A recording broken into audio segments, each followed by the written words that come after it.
said, I'm Ken Simberton, I'm provost here at the college.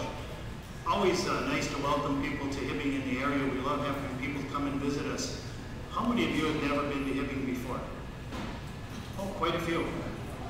And I'm assuming if you didn't raise your hand, you have been here before. If not, you're not sure whether you've been here before, correct? And so,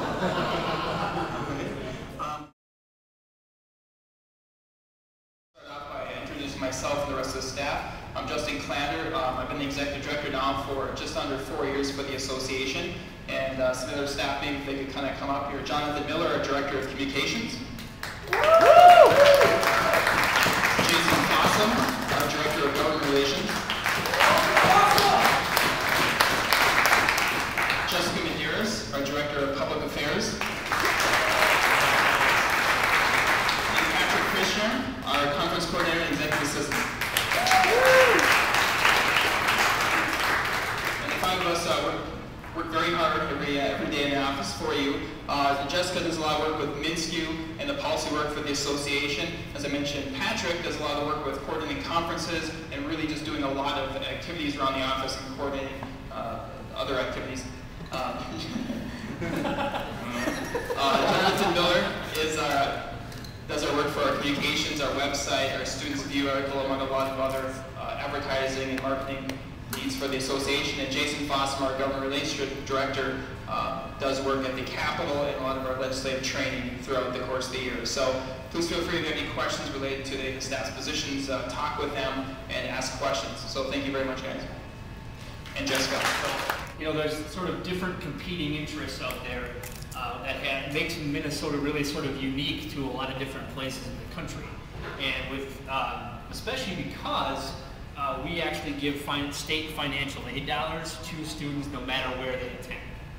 And so if you meet the other eligibility requirements for the Minnesota State Grant Program, the self-loan program, and a number of other things, you can receive the same kind of assistance no matter where you attend. It was developed based on the points in our strategic plan, which is what I said, and on the ideas that were based on what you gave us in June transitional.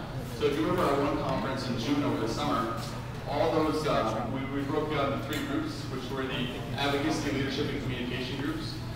And those are the groups that came up with the ideas that go into each of these parts of the work plan. So that's kind of how the whole thing fits together. I want to welcome you all to Hibbing.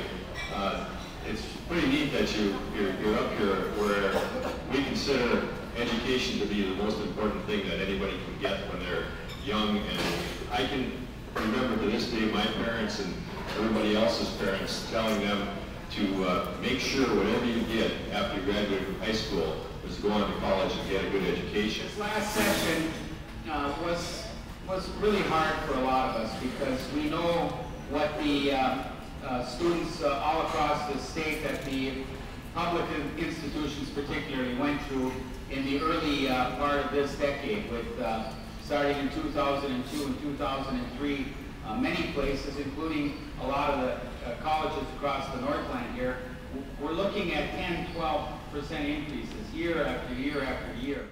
It's better for you. Yeah. Really good point too. Back on this subject, I wouldn't exactly say like count on failure, because failure is such like a strong word. I agree with you on that exact subject. But I would say call it a learning experience instead of failure, because failure is a word that just shuts you down, puts you down. You're ready not to just like don't fail, learn from the experience. Say, you know what? It's a cliche, but Thomas Edison, I didn't fail on how many tries I had to go to invent the light bulb. I just found out so many ways I couldn't do it. I had to keep going until I found the right way. So take every experience that you would call failure and just a learning experience so that you know this won't work, this will. You just go from there.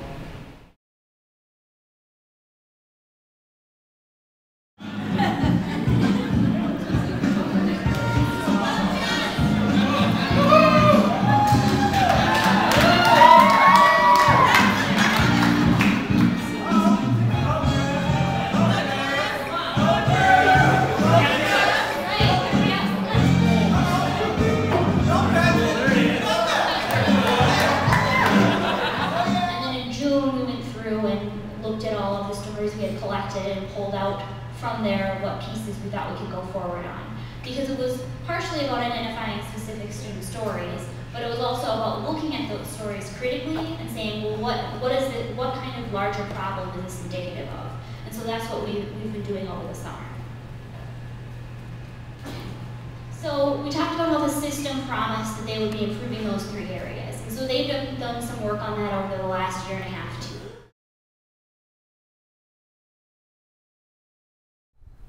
Hi everyone, I'm Abby, President's Group Chair. Today we just finished our President's Group elections.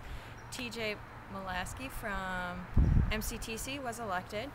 The meeting went really well. It took a little while, but there's a lot of good news going on with all the different campuses, and I really look forward to working with everybody this year, and good luck.